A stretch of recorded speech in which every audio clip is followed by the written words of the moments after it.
নবারুণ বলে, আক্কু তুই যেটা করছিস সেটা কি একদম ঠিক করছিস? এরকম একটা ডিসিশন, আর আহিরি একজন অপরাধী। একলব্য বলে, না বাবা, আমি সমস্ত ডিসিশন ভেবেচিন্তে নিচ্ছি, তোমরা আর প্লিজ আমাকে এতে বাধা দিও না। সাত্তকী বলে, রাঙা তুই যে কাজে যাচ্ছিস সাবধানে যা, বুঝলি, আর একাডেমিতে ভালো করে প্র্যাকটিস কর, সামনে তো তোর চ্যাম্পিয়নশিপ রয়েছে। এরপর একলব্য রাঙাকে যেখানে সে কেস উইথড্র করবে সেখানে নিয়ে চলে যায়। আর ওখানে যে রাঙা বলে, আমি আহিরি দিদির বিরুদ্ধে সমস্ত কেস উইথড্র করে নিলাম, আমি ওনাকে একটা সুস্থ ভালো জীবন দিতে চাই।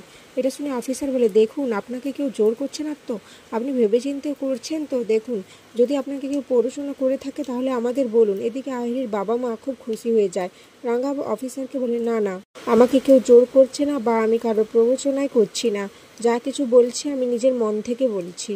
আহিরি ছাড়া পাওয়ার পরে একলব্যকে জড়িয়ে ধরে বলে, একলব্য আজ আমি খুব খুশি হয়েছি, আমি এবার ভালোভাবে জীবন কাটাতে পারবো। একলব্য বলে, দেখো আহিরি, তোমার কথা ভেবেই যাতে তুমি ভালো করে জীবনযাপন করতে পারো তার জন্যই তোমাকে আমরা ছাড়া দিয়েছি, কিন্তু এরপর যদি তুমি কোনো অন্যায় করো তাহলে কিন্তু আমি তোমার সাথ দেবো না, এর থেকে ভয়ঙ্কর শাস্তি তোমাকে আমি দেব। এদিকে রাঙা এসব দেখে কষ্ট পায়, কিন্তু তার কিছুই করার থাকে না, সে ওখান থেকে বেরিয়ে চলে যায়। আহিরি বলে, আচ্ছা একলব্য, আমি তোমার সাথে কিভাবে দেখা করব? আমার তো চাকরিটাও নেই। একলব্য বলে, যে অন্যায় তুমি করেছো তারপরেও চাকরি আশা করো, কোন মুখে?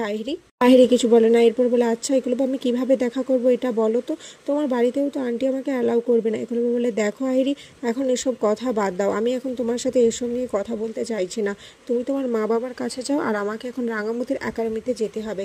আহিরি বলে, আচ্ছা বউয়ের কাছে যাবে, ঠিক আছে যাও। এদিকে নবারুণ প্রমিতাকে সমস্ত সত্যি বলে দেয়, কিভাবে আহিরিকে একলব্য ছাড়ানোর ব্যবস্থা করেছে। সব শুনে প্রমিতা বলে, আক্কু এটা কি করলো? রাঙাকে জোর করে ওই আহিরির মতো একটা বাজে মেয়েকে ছাড়িয়ে দিল। কৃষ্ণা বলে, হ্যাঁ দিদিভাই, এখন আমরা কি করব? আহিরির মতো মেয়েকে তো বিশ্বাস করা যায় না। অপরদিকে রাঙা নিজের একাডেমিতে যেয়ে একের পর এক তীর ছুটতে থাকে। তখনই স্যাডা বলে, এবারে রাঙামতি আমাদের ন্যাশনাল চ্যাম্পিয়নশিপে নিশ্চয়ই চ্যাম্পিয়ন হবে।